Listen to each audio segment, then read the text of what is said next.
Esta é a história de um menino mulato, neto de escravos. A história de um jovem inteligente e pobre que viu o pai enlouquecer e, para cuidar da família, teve que abandonar os seus estudos. A vida de um homem que escrevia denunciando os absurdos de uma sociedade injusta. Autor de Triste Fim de Policarpo Quaresma, incompreendido, considerado louco e que morreu aos 41 anos. Esta é a história de Lima Barreto, um dos grandes mestres da literatura brasileira.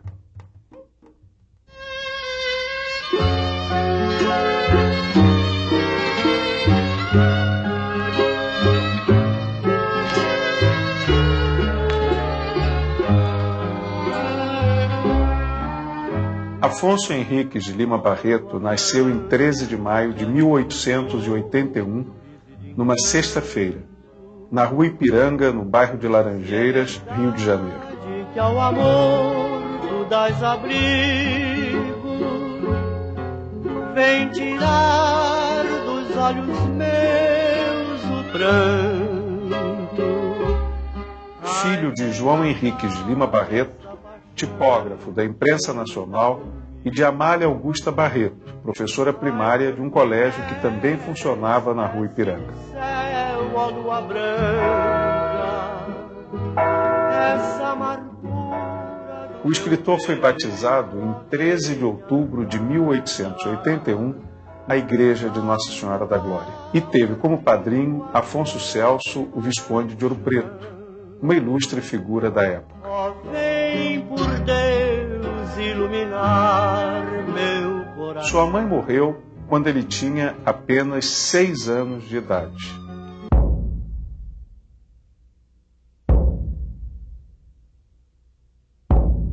Ele participa com o pai da missa campal pela celebração da abolição da escravatura.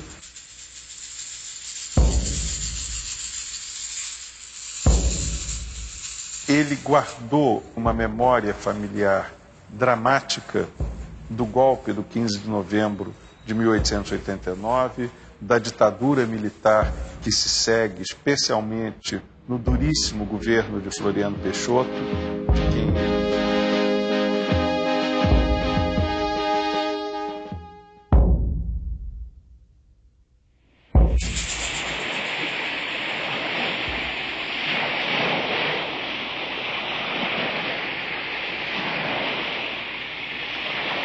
Quando meu pai foi para a Ilha do Governador exercer um pequeno emprego nas colônias de alienados, recentemente fundadas pelo governo republicano, isto em 1890, a ilha vivia, por assim dizer, isolada do Rio de Janeiro, quase sem comunicações diárias com o centro urbano, abandonada...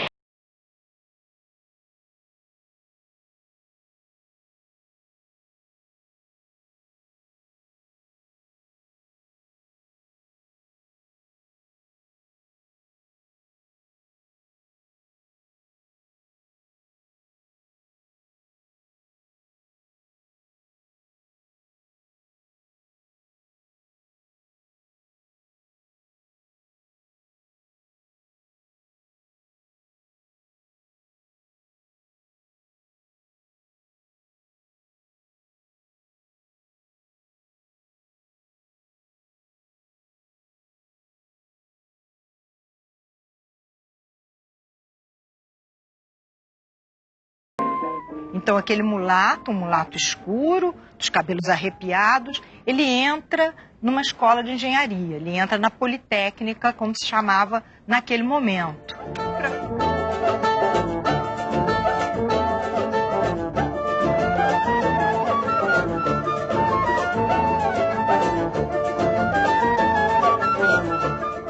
Lima, estudante, já está se movimentando, já está interessado no jornalismo, já está namorando essa ideia de atuar escrevendo de uma forma a ser mais facilmente divulgada.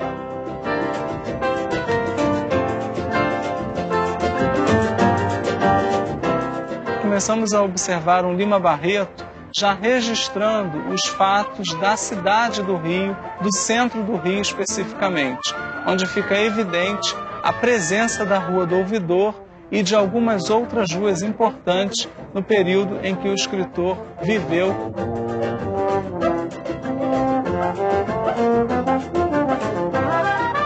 A gente tem cuidado, a gente não gosta de dizer, né, que existe racismo no Brasil, embora a gente saiba que existe e continue existindo. A principal barreira que o Lima encontra nesse momento é o racismo, é o conservadorismo dentro da própria universidade.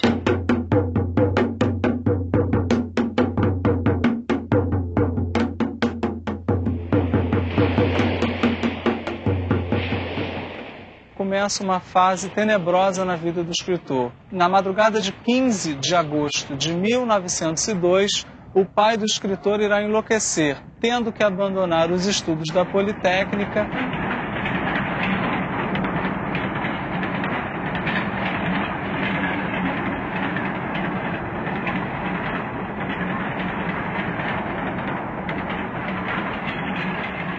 E no ano seguinte, exatamente em 1903, irá prestar concurso para amanuense da Secretaria de Guerra, cargo que ocupará até a aposentadoria em 1917. Talvez, para nós hoje, leitores, isso tenha sido um benefício, porque não tivemos o engenheiro Lima Barreto, mas temos o escritor Lima Barreto.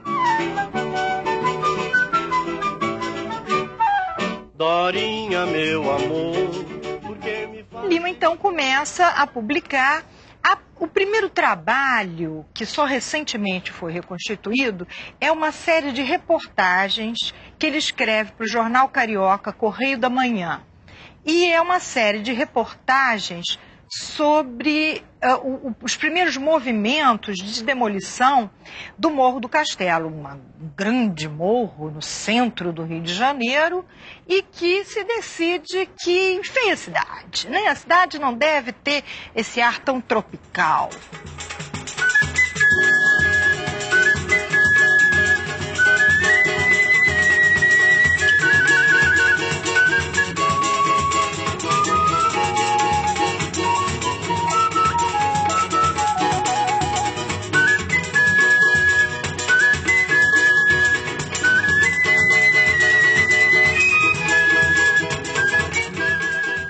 A relação de Lima Barreto com a cidade do Rio de Janeiro é uma relação visceral, né? O Lima, ele dizia isso, ele vivia a cidade, assim como a cidade vivia dentro dele. E nesse sentido, a cidade é para ele uma espécie de laboratório para pensar o Brasil. E a cidade é também o objeto de uma reflexão profunda sobre a sociedade brasileira do seu tempo, sobre a sociedade republicana.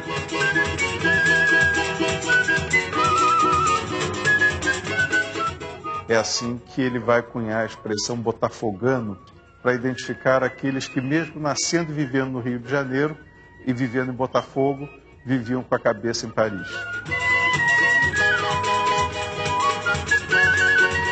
Ele então faz, nesse momento, os seus primeiros romances, que ele escreve ao mesmo tempo, que é o Vida e Morte, de M.J. Gonzaga de Sá, e o Recordações, do escrivão Isaías Caminha. E aí está o grande problema. O Recordações, do escrivão Isaías Caminha é a história de um jovem aspirante a jornalista e que trabalha no jornal, e o Lima então cria uma série de personagens que todo mundo facilmente reconhece. O diretor do jornal, que é o Loberan, na verdade é Edmundo Bittencourt. Na vida real, naquele momento, o diretor do jornal Correio da Manhã. Mas, enfim, quando o livro, o romance, vai a público, Edmundo Bittencourt fica absolutamente enfurecido com a crítica que sofre no romance e decreta que o jornal, que era muito forte naquele momento, nunca mencione o nome de Lima Barreto. E isso vai fazer com que a imprensa um pouco se feche contra esse jovem escritor que, se tivesse tido uma recepção favorável, já faria sucesso imediatamente. Mas Lima continua escrevendo, e em seguida vai escrever o seu grande romance, que é O Triste Fim, de Policarpo Quaresma. O machiste sueco Cantado por Isaura Lopes e Eduardo das Neves para Casa Edson, Rio de Janeiro.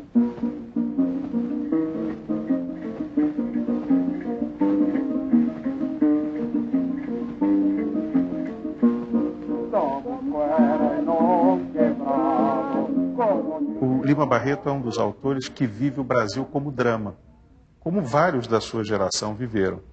Mas nele isso se dá de forma aguda e ele quase que cria o grande personagem da literatura brasileira da abertura do século XX. O Policarpo Quaresma ele expressa a crítica à República naquilo que para o Lima decepcionava quem havia acreditado no projeto civilizatório da República, né? E ele tem no Policarpo esse personagem síntese, né? Que enlouquece de amor pelo país, né? Essa é uma imagem que fica muito forte. Mas é por loucos ideais que a vida não parou. Quem muda o mundo é o sonhador. A obra Triste Fim de Policarpo Quaresma, a gente pode dividir em 3 partes. Aliás, a obra está dividida em 3 partes. Na primeira, o Policarpo se dedica a um projeto cultural. Ele faz lá uma petição propondo que se adote no Brasil a língua tupi-guarani, que ele considera a verdadeira expressão nacional. Quando os portugueses chegaram, nós já estávamos aqui. A língua dos índios é a verdadeira língua brasileira. Cupiçaba Nengaupaba. Cupiçaba Nengaupaba. E por conta disso ele é absolutamente ridicularizado, etc. Ele fica muito decepcionado. O Tupi-Guarani é a língua brasileira. A gente não sabe, mas até o século XVIII falava-se aqui, não se falava português no Brasil, falava-se Nhangatu, que é a língua geral, que é a língua Tupi-Guarani. O Marquês de Pombal começou a proibir que se fizesse, se ensinasse nas escolas o Nhangatu, porque todo mundo falava Nhangatu. As peças, o José de Anchieta, as peças do Anchieta, os Alto Anchieta, eram feitos em Nhangatu, quer dizer, que esse Tupi-Guarani misturado com palavras portuguesas, né? Então, o Policarpo não era tão maluco assim, não. Quer dizer, durante 3 séculos, pelo menos, foi a língua oficial do Brasil.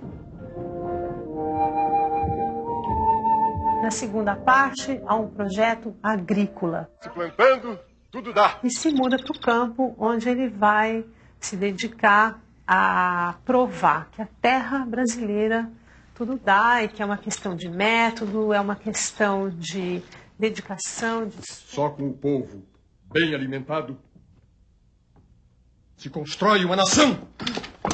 E acaba sendo devorado pelas formigas e por outras pragas. E ele também fica muito decepcionado, cai em profunda depressão. Ou o Brasil acaba com essa uva, ou essa uva acaba com o Brasil! E a última parte, há um projeto político. Dessa terceira parte do livro, uma das coisas mais interessantes é o documento que ele escreve e que ele vai apresentar, e que ele leva ao Floriano Peixoto. Fizeram o que eu recomendo.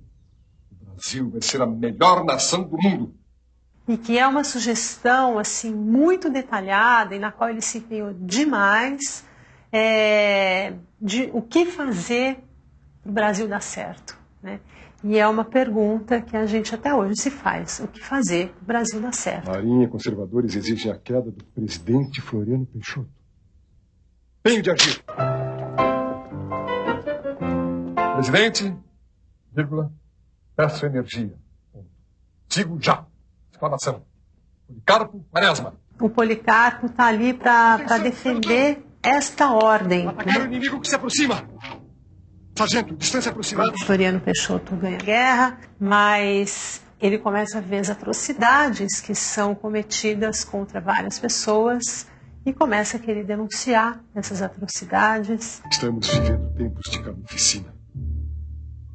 E acaba sendo preso e morto pela própria ordem que ele ajudou a defender. Viva o povo brasileiro! Águia Epiduranimá! Fogo!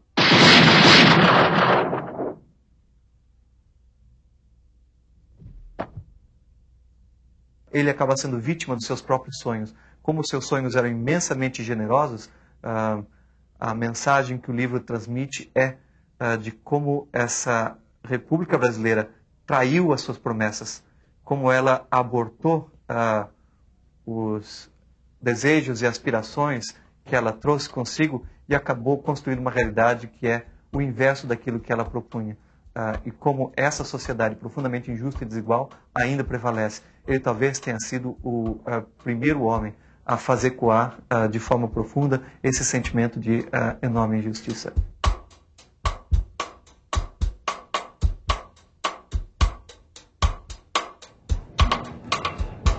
Mas esse pobre da cidade ainda não acontecia na literatura brasileira. É com Lima Barreto que este personagem vai entrar no espaço elegante, nobre da literatura.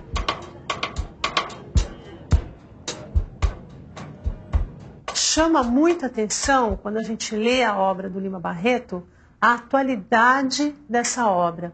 Não só em termos de linguagem, ele escrevia numa linguagem bastante acessível, bastante próxima, até da oralidade, linguagem pela qual ele foi muito criticado pelos seus pares intelectuais da época. Então, não só por essa linguagem, mas também pelos temas de que ele trata e pelo modo como ele trata esses temas. A questão do preconceito, a questão da mulher, do preconceito contra a mulher, temas como ecologia, a desfiguração da paisagem urbana. Acho que a gente até pode ir além, porque muitos problemas de Brasil que ele pensa naquela época, que ele critica e que ele, enfim, desenvolve como reflexão, permanecem absolutamente atuais.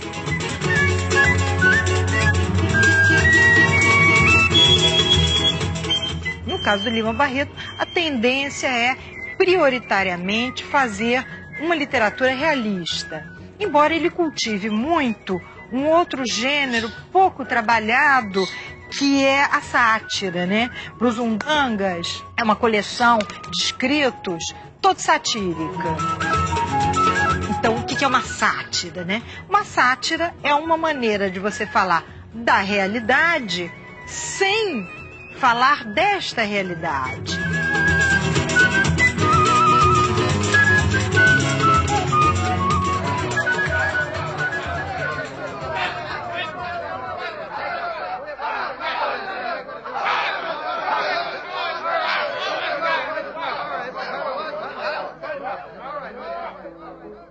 Exatamente no ano de 1911 é que encontraremos um Lima Barreto já voltado para a questão da bebida.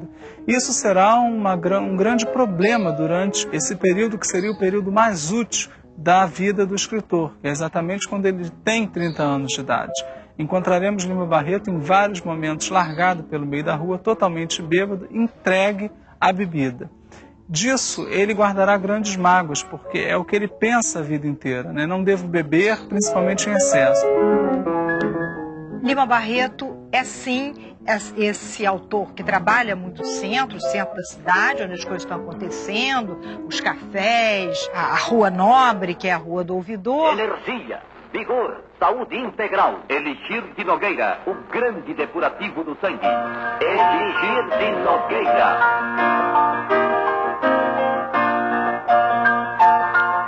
Ele é também um dos primeiros autores que fala da zona sul da cidade. Em crônicas que ele descreve o Leme, a Praia do Leme, o início da Praia de Copacabana, que era o ponto final de um bonde que ele pegava na cidade.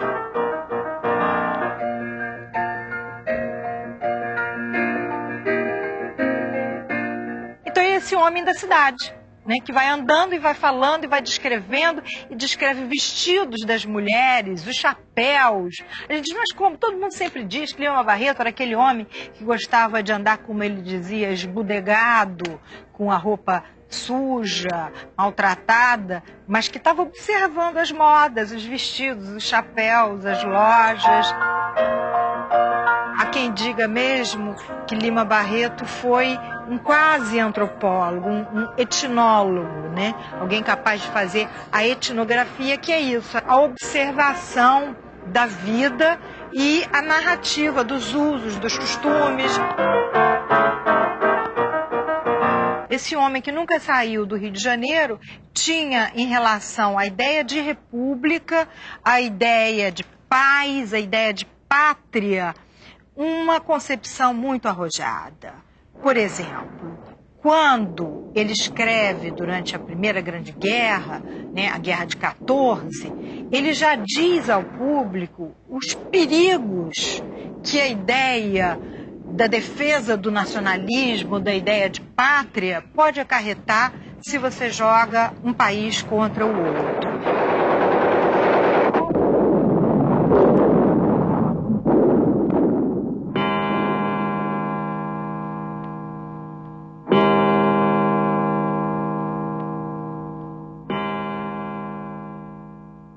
Estou no hospício, ou melhor, em várias dependências dele, desde o dia 25 do mês passado.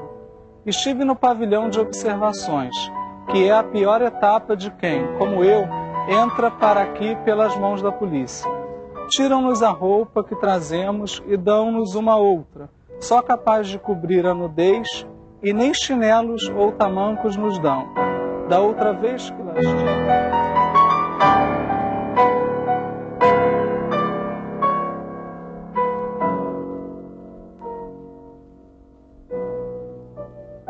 Se observarmos bem, não existe loucura propriamente. As internações que são feitas nesse período, a primeira internação se dá em 1914 e duas outras subsequentes que ele terá internado no hospício como um louco, são na verdade consequência do excesso de álcool.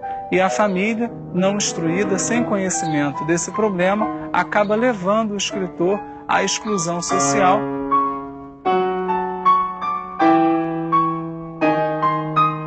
O Lima é um dos poucos brasileiros que compreenderam as transformações políticas e sociais internacionais do seu tempo, né? E o Lima foi solidário com essas transformações.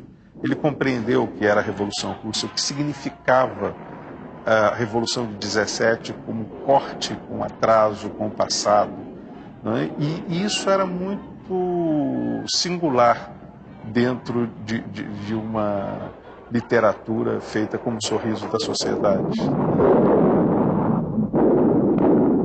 A última internação de Lima Barreto se dá no Natal de 1919. E ele sabe que ali é um momento especialmente difícil na vida dele e que tudo daí em diante carregará essa marca. Da outra vez, fui para a Casa Forte e ele me fez baldear a varanda, lavar o banheiro, onde me deu um excelente banho de ducha de chicote. Todos nós estávamos nus, as portas abertas, e eu tive muito pudor. Eu me lembrei do banho de vapor de 2 E quando sai, Lima então está aposentado do serviço público, apesar de muito jovem, né? Com 38, em torno de 38 anos, bastante jovem se a gente pensar, né? Aposentado por causa dessas internações.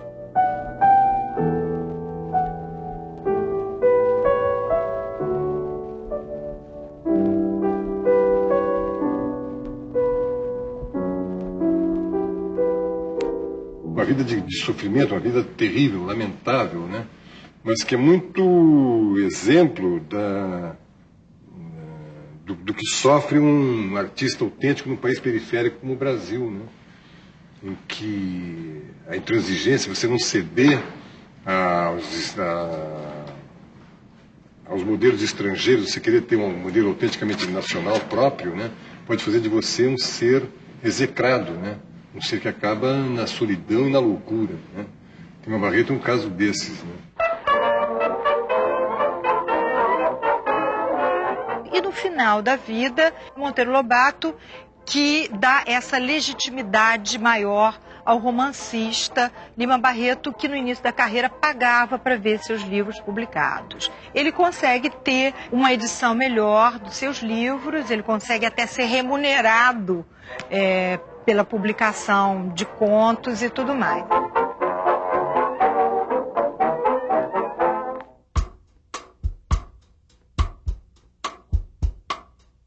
Os últimos dias de vida de Lima Barreto foram dias realmente enclausurados, onde a casa foi o abrigo. sem esperança com o futuro, sabendo estar próximo o seu fim. É aqui, especificamente na Rua Major Mascarenhas, que o escritor irá morrer. Ele vai simbolicamente morrer no ano em que o Brasil, teoricamente, estaria entrando na modernidade do ponto de vista das artes, do ponto de vista da renovação dos critérios artísticos, dos parâmetros, não é? Ele morre exatamente em 22.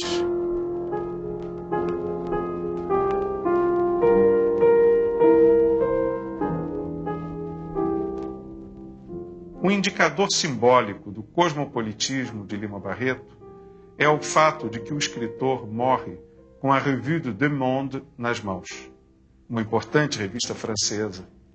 Era um homem que olhava para o mundo do seu tempo.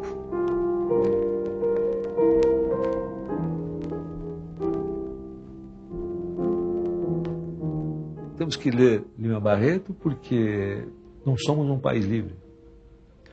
Não somos um país integralmente livre. Temos que ler Lima Barreto porque somos um país socialmente injusto. Somos um país onde os pobres continuam pobres e as elites continuam no lugar delas. Não é para aprender português que se lê o Lima Barreto. Lê-se Lima Barreto para aprender a ser brasileiro.